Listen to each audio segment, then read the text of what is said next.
여러분 안녕하세요. 일희일비 21번째 지문을 시작해 보도록 하겠습니다. 자, 2024년 5월 모의고사 14번에서 17번 지문을 같이 살펴보도록 할게요. 역시나 문제를 먼저 살펴보면 되겠죠? 쭉 내려가서 문제를 먼저 봤더니 14번 객체 지향 존재론에 대한 설명으로 적절하지 않은 것을 고르라고 했네요. 일치, 불일치 문제로 풀면 되겠구나 라고 생각을 해주시면 되겠죠? 자, 15번 윗글의 하먼과 인간 중심주의 철학의 입장에서 기억과 리을에 대해 판단해 달래요. 그럼 윗글에서 하먼이라는 사람과 인간 중심주의 철학이 나오겠구나 라고 생각을 일단 해주고 넘어가시면 되고요. 16번 보기에 대한 문제니까 마지막에 풀면 되겠구나 라고 생각을 해주시고 적절하지 않은 것까지 체크를 해주면 되겠죠. 17번 기억이 나왔으니까 기억이 나올 때 풀면 되겠고 적절한 거 판단하는 문제구나 라고 생각을 해주고 올라가면 되겠습니다. 자, 문단번호 매겨볼까요? 철학자 그레이엄. 자, 두 번째 문단 하먼. 세 번째 문단 하먼에 의하면. 내려와서 또한 그는 4문단이 되겠죠. 객체가 완전히 5문단이 되고 쭉 내려와서 먼저 6문단. 자, 다음 장으로 넘어와서 다음으로 7문단. 결국 8문단이 되겠네요. 문단 번호가 꽤 많죠. 그래서 총 8개의 문단으로 이루어져 있었습니다. 그래서 첫 번째 문단으로 올라왔더니 여기서 바로 14번에 해당하는 객체지향 존재론이 등장을 하죠. 그러면 14번에 나오는 이 객체지향 존재론이 바로 나왔으니까 여기에 대해 일치 불일치를 생각하면서 보면 되겠구나 라고 생각을 해주시면 되겠네요. 첫 번째 문단의 내용에서는 1, 2, 3, 4, 5번을 판단할 수 있는 게 없었어요. 그런데 이 객체지향 존재론이 누구의 견해인가를 생각하면 되겠죠? 자, 이게 하먼의 견해이고 이 하먼의 견해가 그 다음 줄에 나오는 인간 중심주의 철학과 비판하는 내용이니까 반대되는 견해이구나 라는 것을 생각하면서 우리가 내용의 구조를 좀 살펴보면 되겠구나 라고 보시면 되겠습니다. 이 문단에 갔더니 먼저 인간 중심주의 철학이라고 하는 것에 대해서 설명을 해주고 있네요. 그래서 인간 중심주의 철학이 여기 여겼다까지 나와 있어요. 그리고 그 다음에 하지만으로 이어지면서 하먼의 객체지향 존재론이 등장을 하게 되죠. 그리고 여기서부터 14번의 근거가 나오네요. 하먼의 이러한 관점, 이것은 객체, 그 자체로 다루지 못한다. 즉 무엇이? 인간 중심주의 철학이 객체 그 자체로 다루지 못한다고 비판한다 라고 이야기를 했죠. 이 내용이 14번에 5번의 근거가 되겠네요. 자, 14번에 5번은 무슨 얘기를 하고 있어요? 인간 중심주의 철학이라는 게 객체를 그 자체로 다루지 못한다라고 비판하죠. 인간 중심주의 철학이라는 이러한 관점이 객체를 그 자체로 다루지 못한다라고 하면은 비판을 했습니다. 그렇다면 14번에 5번. 자, 내려와서 인간 중심주의 철학은 객체를 그 자체로 다루지 못한다고 봅니다. 어디에서? 객체지향 존재론에서 그렇게 보겠죠. 그래서 14번에 5번이 맞는 설명이라는 것을 알 수가 있겠네요. 이렇게 지울 수가 있겠죠. 자, 그렇게 하고 3문단으로 내려가서 또 살펴봅니다. 하먼에 의하면, 하먼의 견해에서 살펴보자면 또 어떤 얘기가 나와요? 하먼에 의하면 독립적이고 자율적인 존재로서의 객체입니다. 하먼에 의하면 객체제한 존재론에서의 객체란 어떤 객체? 독립적이고 자율적인 존재로서의 객체를 이야기한대요.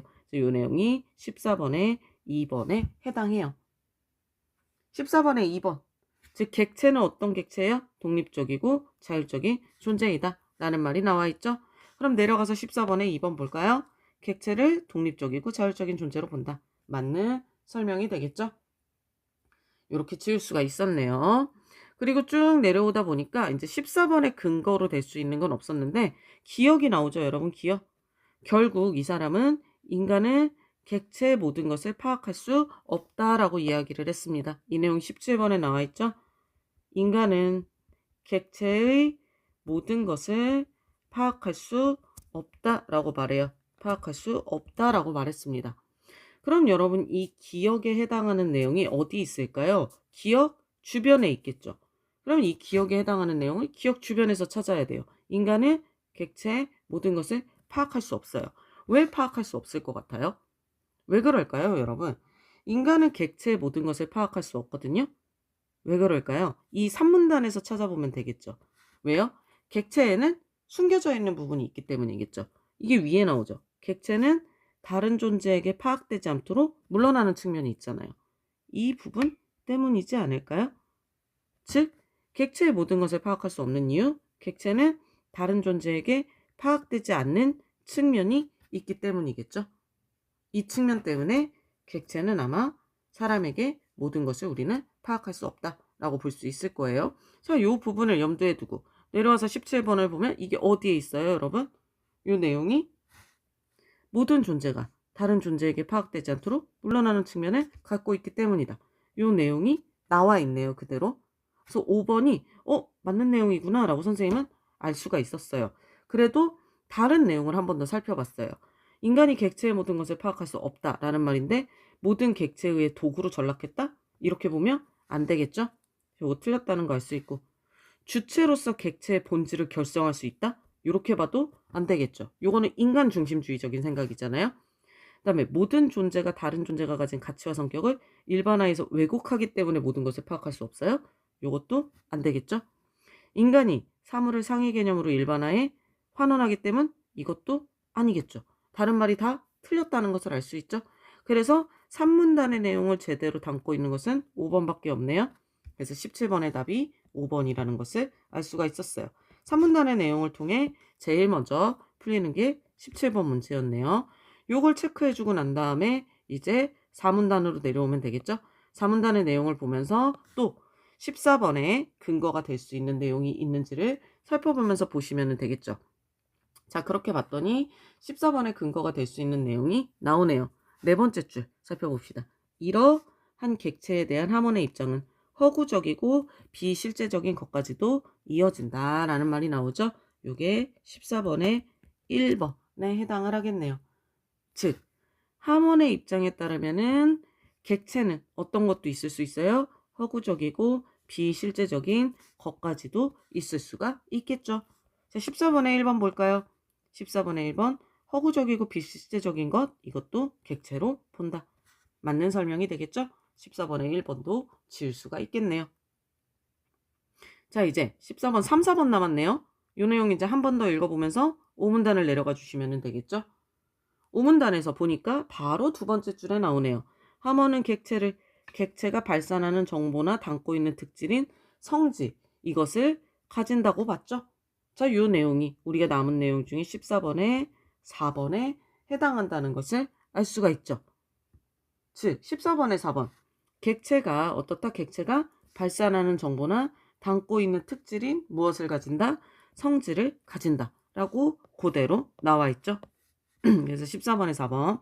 객체가 발산하는 정보나 담고 있는 특질, 이것을 성질이라고 본다. 맞는 설명이 되네요. 그럼 14번에 틀린 내용. 남은 거 3번밖에 없으니까 3번이 답이라는 거 알 수 있고, 객체 가운데 성질이 없는 경우도 존재할 수 있다라고 말했는데 이 말이 그 다음 줄에 바로 이어져서 나옵니다. 성질이 없는 객체나 객체가 없는 성질은 존재할 수 없다라고 말했죠. 즉 성질이 없는 객체는 존재할 수 없다라고 말했네요. 14번에 3번 내용이 되겠죠. 성질이 없는 객체는 존재할 수 없다라고 말했으므로 14번에 3번. 성질이 없는 경우로 존재할 수 있다? 틀렸죠? 성질이 없는 경우는 존재할 수 없다고 봐야 되니까 답이 14번에 3번이라는 것을 확실히 알 수 있겠네요. 자, 됐죠? 그래서 여러분, 여기 우리가 지금 5문단의 내용을 쭉 읽으면서 이렇게 5문단 끝까지를 봤다고 생각을 해봅시다. 자, 여기까지 보면서 우리가 지금 어떤 내용들을 계속 봤냐면 하몬의 견해도 봤고 인간 중심주의 철학이 어떤 건지도 이해를 했죠. 그러면은 15번의 내용도 한번 살펴보는 거예요. 14번도 풀렸고 17번도 풀렸으니까 그럼 하몬과 인간 중심주의 철학을 나눌 수 있는지 선생님은 여기까지 본 다음에 15번을 한번 봤어요.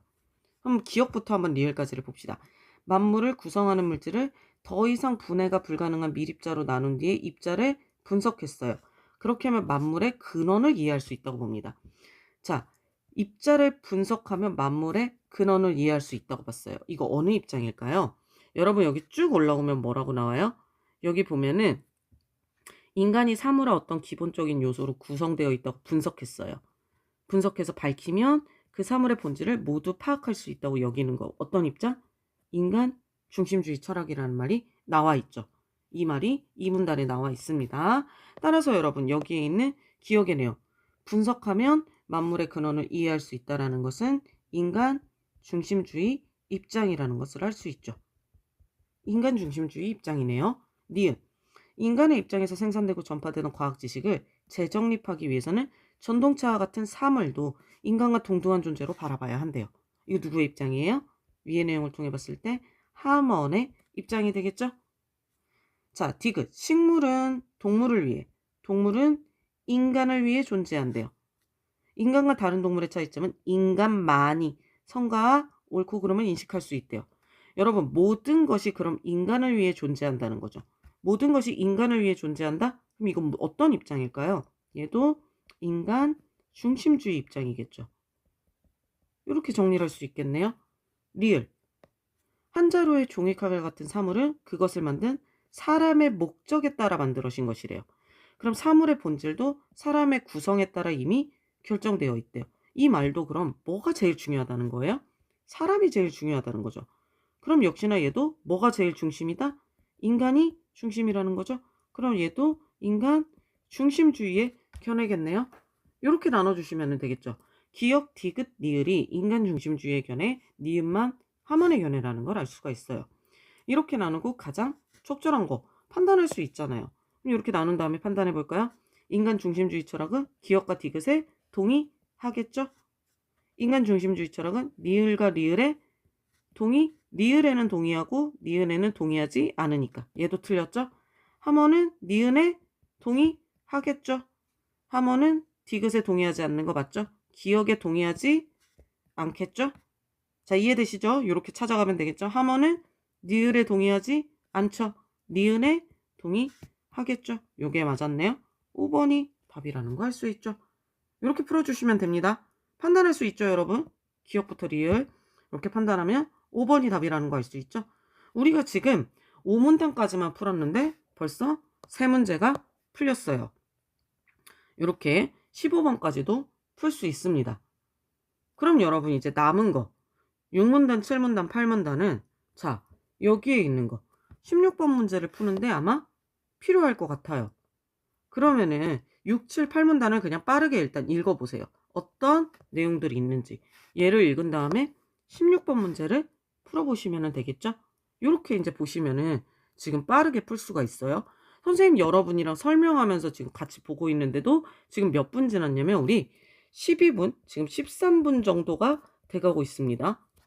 요 정도 지금 같이 설명하면서 풀었는데도 그러니까 문제 푸는데 그다지 읽으면서 푸는데도 우리 오랜 시간이 걸리지 않는다는 거 알 수 있죠. 자, 6문단을 볼까요? 감각객체는 감각을 통해 지각하는 거, 실제객체는 감각을 통해 지각할 수 없는 거 라고 나오죠. 그래서 감각객체와 실체객체로 6문단을 나누고 있습니다. 7문단에 갔더니 이번에는 감각성질과 실제성질이라는 게 나오죠. 그래서 감각성질은 관찰자의 감각을 통해 지각할 수 있는 거, 실제성질은 관찰자가 감각을 통해 지각할 수 없는 거 라고 나오죠. 이런 것들. 그래서 하먼에 의하면 드러나는 측면과 동시에 물러나는 측면이 있기 때문에 우리가 모든 정보를 파악할 수 없다라는 것으로 다시 한번 정리를 해주고 있네요. 그럼 여러분 다시 한번 정리할까요? 자, 모든 객체에게는 감각, 여기 보시면 6문단에는 감각, 객체라는 게 있고 감각, 그다음에 실제 객체라는 게 있죠. 그래서 얘는 밖으로 드러나는 거, 얘는 드러나지 않는 거. 그리고 또 감각, 성질이라는 게 있어서 얘는 겉으로 드러나는 거, 그 다음에 실제 성질이라는 게 있어서 얘는 겉으로 드러나지 않는 거. 우리가 이렇게 나눌 수가 있겠네요. 자, 이 얘기를 지금 해주고 있어요. 이 얘기를 가지고 자료 1과 2를 보는 거예요. 천왕성을 윌리엄 허셜이라는 사람이 망원경으로 관측했습니다. 자, 꾸준한 관측을 해서 공전한다는 것을 확인했고 200년 뒤에 관측선 보이저 2호가 사진을 찍었죠. 천문학자들에게 보냈어요. 그래서 천문학자들이 옅은 초록색과 위성의 모습을 확인했다. 이런 얘기들을 하네요. 자료 2번. 사파가 A씨가 사파를 그리는 일을 합니다. 출판사 동료들이 빠른 손놀림으로 그림을 완성하는 것을 봅니다. 그쵸? 그런데 여러분 다른 측면이 있죠. 그는 그림보다 영화 제작에 관심이 있어요. 퇴근 후에 영화 시나리오를 쓰는데 A씨의 이러한 관심을 동료들은 모르죠. 모르는 측면이 있다라는 것이 나와 있네요. 그렇다면 자료 1에서 허셜이 관측한 천왕성. 관측했죠. 여러분 이거 보는 거죠. 보는 것이니까 감각객체이겠군. 자, 감각객체 실제로 눈에 보이는 거, 지각하는 거니까 맞다는 거 알 수 있고. 자료 2에서 A씨, 영화 제작에 대한 관심, 이거는 보이지 않는 측면이죠. 그러므로 출판사 동료들에게 실제 성질, 보이지 않는 측면이니까 맞다는 거 알 수 있죠. 자료 1의 청왕성과 자료 2의 A씨의 영화 시나리오는 보이저 2호와 출판사 동료들에게 실제 객체이겠군. 실제 객체. 보이지 않는 측면이잖아요. 자, 한번 볼까요? 천왕성은 여러분 보이저 2호에게 어때요? 천왕성은 보이저 2호에게 천왕성은 어때요? 사진을 찍어서 지구의 천문학자들에게 보낸 거죠. 그러면 보이저 2호에게 천왕성은 보이는 것이죠. 보이는 것. A씨의 영화 시나리오는 보이지 않는 것이죠. 그러면은 이 천왕성이 보이저 2호에게 보이는 것이니까 이거는 실제 객체예요? 실제가 I군요. 여기서는 실제 객체라고 볼 수 없겠죠, 여러분? 실제 객체가 아니죠, 얘는. 얘는 뭐예요? 얘는 감각 객체에 해당하겠죠? 보이는 거니까. 출판사 동료들에게는 실제 객체가 맞아요. 요건 맞지만 이 천왕성이 보이저 2호에게 실제 객체가 아니겠죠? 그러므로 보이저 2호가 실제 객체라고 말했으므로 3번이 틀렸네요. 이해되시죠, 여러분? 보이는 것이므로 실제 객체라고 말하면 안 됩니다. 자, 4번. 자료 1의 천왕성의 옅은 초록색. 보이는 거죠, 보이는 거? 자료 2의 A씨의 빠른 손놀림. 역시 보이는 겁니다. 각각 보이저 2호와 출판사 동료들에게 감각성질이겠군. 즉, 감각성질 보이는 거잖아요. 그러니까 감각성질 맞죠? 자료 1의 보이저 2호가 찍은 사진. 자, 보이는 거죠? 자료 2에서 A씨가 그린 그림.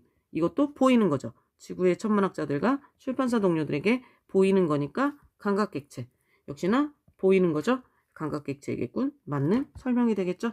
그래서 여러분 여기서 천왕성이 보이저 2호에게 보이는 것이므로 실제 객체가 되지 않죠? 그래서 3번이 답이다 라는 것을 알 수 있었네요. 이렇게 풀어주셨으면 됩니다. 본문에 있는 6문단을과 7문단의 내용을 잘 이해했으면 16번 문제도 정리만 잘했으면 어렵지 않게 풀 수 있는 내용이었어요. 자, 이렇게 해서 21번째 지문도 설명을 마치도록 하겠습니다. 오늘도 총 소요 시간 채점 결과 그리고 한 줄평 남겨주시면 돼요. 여러분 오늘도 수고 많으셨어요. 우리 다음 지문으로 만나도록 해요.